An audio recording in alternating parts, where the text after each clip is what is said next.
అందరికీ నమస్కారం అండి. సతీ లీలావతి ఈరోజు ట్రైలర్ చూశారు. చాలా రిచ్గా ఉంది, గ్రాండ్ విజువల్స్ ఉన్నాయి. You are done great job sir. Really మీ వల్ల ఆ ట్రైలర్ని చాలా బాగా ఫోకస్గా చూడగలుగుతున్నాం. గ్రేట్. అలాగే కలర్ఫుల్ ఆర్టిస్టులు అందరూ ఉన్నారు. మా తాగుబోతు రమేష్ అండ్ సప్తగిరి అండ్ అందరూ చాలా బాగా యాక్ట్ చేసాం. సో చాలా హ్యాపీగా ఉంది ఈ మూవీలో యాక్ట్ చేయడం. సతీ లీలావతి అనేది మనం 90s మన 80s ఉన్నప్పుడు 90s ఉన్నప్పుడు కమల్ హాసన్ గారు చేసినటువంటి ఒక గ్రేట్ కల్ట్ క్లాసిక్ మూవీ అది. ఇప్పటికీ షార్ట్స్లో ఆ మూవీ వస్తున్నప్పుడు, ఆ చిన్న చిన్న బిట్స్ వస్తున్నప్పుడు పడి ఎంజాయ్ చేస్తాం.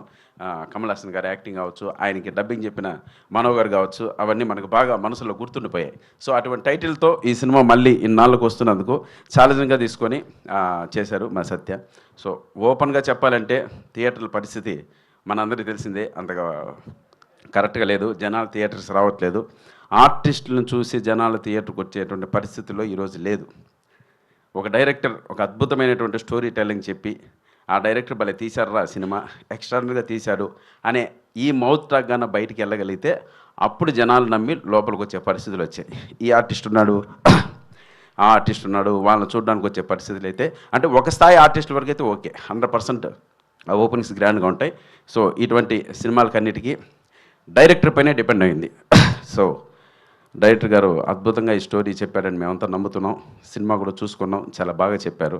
సో డైరెక్టర్ నమ్మి మీరందరూ లోపలికి వచ్చి ఒక గొప్ప విజయాన్ని ఇవ్వాలని మనస్ఫూర్తితో కోరుకుంటున్నాను.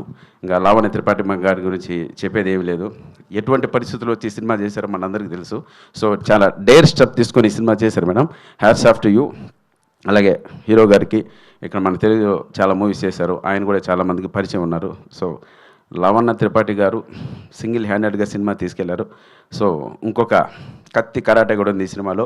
సెబాస్టియన్, ఆయనతో నాకు ఫైట్ కూడా పెట్టాడు మా డైరెక్టరు. ఆ ఫైట్ మీరు బాగా ఎంజాయ్ చేస్తారు. సో ఈ సినిమాని ఇప్పుడున్న పరిస్థితులను దాటి, అంటే ఇది ఓటీటీలో చూద్దాంలే అనుకోకుండా థియేటర్లో చూడొచ్చు అనేంత టాక్ మాకు May 8th వచ్చిందంటే మా నాగమోహన్ గారు గొప్పగా విజయం సాధించినట్లే. చూడండి, ప్రశాంతంగా మెడిటేషన్ చేసి పీస్ ఆఫ్ మైండ్తో ఉన్నారు పక్కన.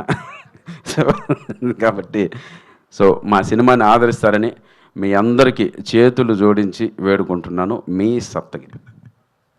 Thank you so much. అలాగే మా యాంకర్ గారు ఈ సినిమాని శుభసూచకంగా గణేష్ని స్తోత్రంతో స్టార్ట్ చేశారు madam. Really thank you so much. అది కూడా చాలా బాగుంది. ఆ స్తోత్రం విన్నప్పుడు ఆ తర్వాత ప్రోగ్రామ్ స్టార్ట్ అయ్యడం మధ్యలో కూడా మన మోడీ గారు అలర్ట్ కూడా వచ్చింది అందరికీ, బెల్ అంతా. సో ఇవన్నీ శుభసూచకంగా భావించి May 8th ప్లీజ్ థియేటర్స్కి రండి, మమ్మల్ని ఆదరించండి. మీ సప్తగిరి. Thank you.